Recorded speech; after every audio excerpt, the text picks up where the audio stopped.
If you're watching this video, I'm sure you've watched a lot of my videos and now you really want to know how I tune my bass drum, because that's what I promised would be my next video.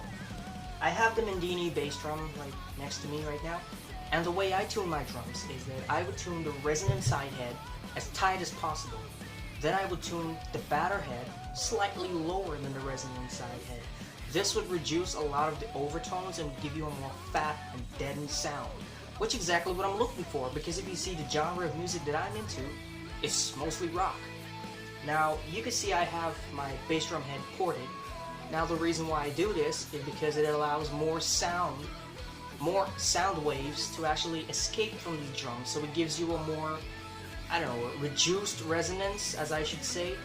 Then I have this piece of cloth right over the resonant side head. This will just add a little bit more deadening to the sound, if I must use that word.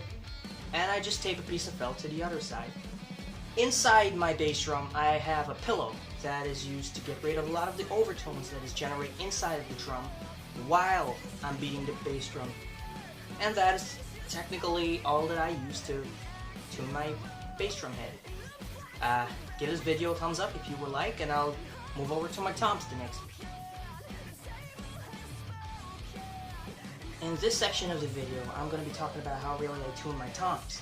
Now, my toms are using the stock Mendini heads, and how I tune my toms is that I would try to get the least amount of ringing as possible. Now, what I do is I would tune the resonant side head as tight as possible, and I would tune the batter head as tight as possible. This is for the first rack tom.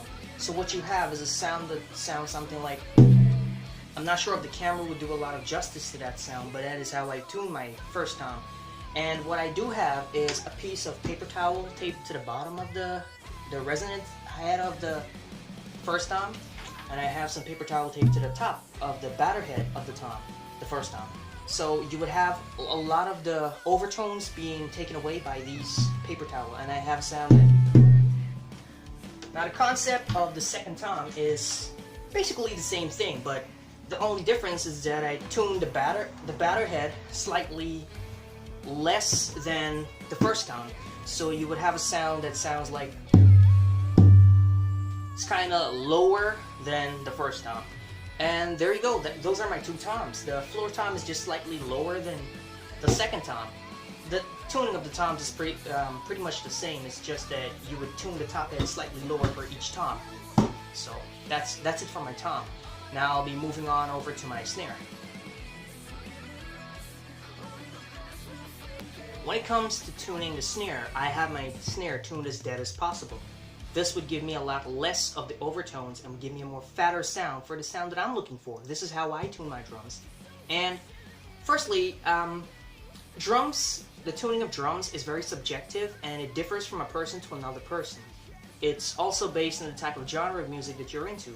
If you were to look at my channel, I'm mostly into rock music, so a lot of the rock music have a more fatter tone. Some of them have a lot of high frequency sounds, but this is how I tune my drums. For the snare, the resonant side head is tuned as tight as possible, and then I have a piece of paper right between the snare wires and the resonant side head. This would reduce a lot of the snare buzz, and I tune the two lugs that are on the opposite side of the snare wires very tightly. So this reduces a lot of the snare buzz because I'm recording with one phone. I don't have a lot of mics so I could edit my sound. It's just one mic from the smartphone.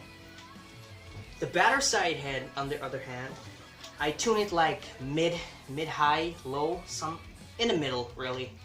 And then I have this piece of cardboard with a piece of felt on it, and I just put it right on top of the snare, so this would give me a more fatter sound and take away a lot of the overtones, which really causes a lot of problem in my recording. So I have a sound that looks like, kind of like very dead, a fast decay, not much ringiness to the snare, but you could tune it however you like. There's pretty a good snare for this price that I paid for this drum, Mendini drum set. And when it comes to cymbals, well, I'm trying to go everything with the lowest possible good cymbal that I could buy. For the 18-inch crash, I have the Sabian SBR. The 16-inch crash, I have the Meinl HCS, and the stock hi-hats from the Mendini drum set is what I use. I might have to upgrade my hi-hats because they're kind of like to... They give a lot of a metallic sound when I hit them, which they're not supposed to do. It's supposed to be more musical sound. And that is what I use for my drums, and that's it for this video. Stay tuned for the others.